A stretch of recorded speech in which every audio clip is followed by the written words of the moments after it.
नमस्कार दोस्तों, स्वागत है आपका इन्वेस्टमेंट फंड्स में। दोस्तों, जेके सीमेंट लिमिटेड अपने Q2 के रिजल्ट्स डिक्लेयर कर दिए, तो आज हम रिजल्ट्स का फुल एनालिसिस करने वाले हैं।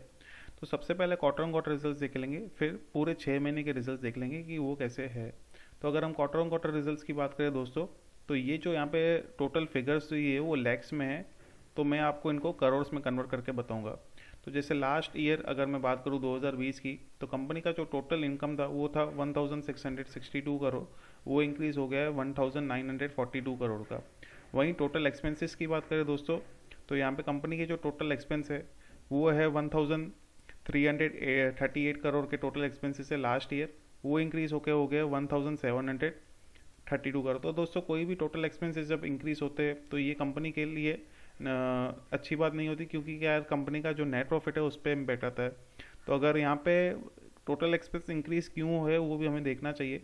तो यहाँ पे कॉस्ट ऑफ मटेरियल कंज्यूम्ड है, जैसे कि अगर हम लास्ट ईयर की बात करें तो लास्ट ईयर 2020 में यहाँ पे 2269 करोड़ के आसपास इनका कॉस्ट ऑफ मटेरियल कंज्यूम था, जो कि कच्चा माल होता है उसकी कीमत है। तो और अभी ये इंक्रीज होकर 290 करोड़ हो गया है। सेकेंडली, इनका जो एम्प्लॉय बेनिफिट एक्सपेंस है, मतलब कि कंपनी जो अपने सैलरीज देते हैं एम्प्लॉयज़ को, तो उसमें भी इंक्रीज़ हुआ है।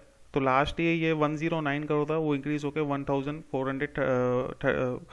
143 करोड़ हो गया। तो यहाँ पे ये दो चीज़ें बढ़ने की वजह से कंपनी के ओवरऑल एक्सपेंसेस इंक्रीज हुए, उसकी वजह से क्या है दोस्तों, इनका नेट प्रॉफिट में भी इम्पैक्ट देखने को मिल रहा है। तो अगर हम नेट प्रॉफिट की बात करें दोस्तों, तो ये लास्ट ईयर जो था 221 करोड़ था, वो डिक्रीज होकर 149 करोड़ हो गया। और लास्ट अगर मैं जून क्वार्टर की बात करूं तो ये 190 करोड़ था।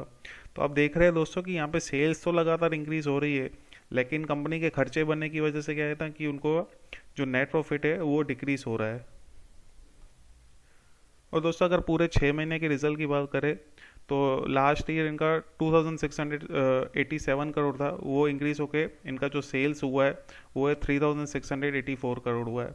वहीं अगर मैं एक्सपेंसेस की बात करूं तो लास्ट ईयर इनका 2271 करोड़ के एक्सपेंसेस थे, वो इंक्रीज होकर 3167 करोड़ के एक्सपेंसेस हो गए। तो आप देख रहे हैं दोस्तों, एक्सपेंसेस बढ़ने की वजह से क्या है ना कि इनका जो ओवरऑल सेल्स है उस पर भी इम्पैक्ट हो रहा है और नेट प्रॉफिट पे भी इम्पैक्ट आ रहा है। तो अगर हम नेट प्रॉफिट की बात करें दोस्तों, तो लास्ट ईयर इनका जो नेट प्रॉफिट था वो था 2271 करोड़ का नेट प्रॉफिट था, वो अभी यहाँ पे हम देख सकते हैं कि इंक्रीज हुआ है, वो है 339 करोड़।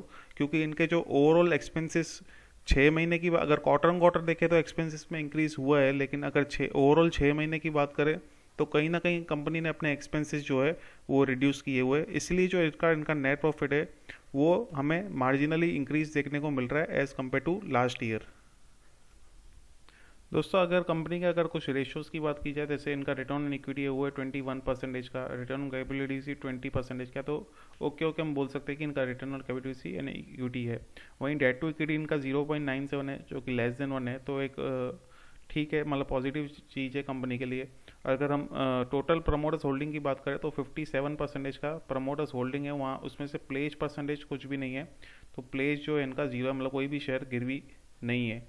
अगर हम ओवरऑल रिटर्न्स की बात करें लास्ट 5 ईयर्स से रिटर्न की, तो दोस्तों तो लास्ट 5 ईयर्स में कंपनी ने 426% के रिटर्न्स दिए हुए हैं। लास्ट 1 ईयर में कंपनी ने 92% के रिटर्न दिए हुए, और लास्ट 6 मंथ्स में कंपनी ने 33% के रिटर्न दिए। तो रिटर्न यहाँ पे हम देख सकते हैं कि लगातार लास्ट 5 सालों से कंपनी प्रोवाइड कर रही है। तो अगर आप एक लॉन्ग टर्म इन्वेस्टर है और इस कंपनी में निवेश करना चाहते हैं, तो आप लॉन्ग टर्म के नज़रिए से ही इस कंपनी में निवेश करना, ना कि शॉर्ट टर्म के नज़रिए से, क्योंकि शॉर्ट टर्म में प्राइस में फ्लक्चुएशंस आ सकते हैं। इसकी वजह से क्या है ना कि कभी कभी हमें लॉस भी हो सकता है।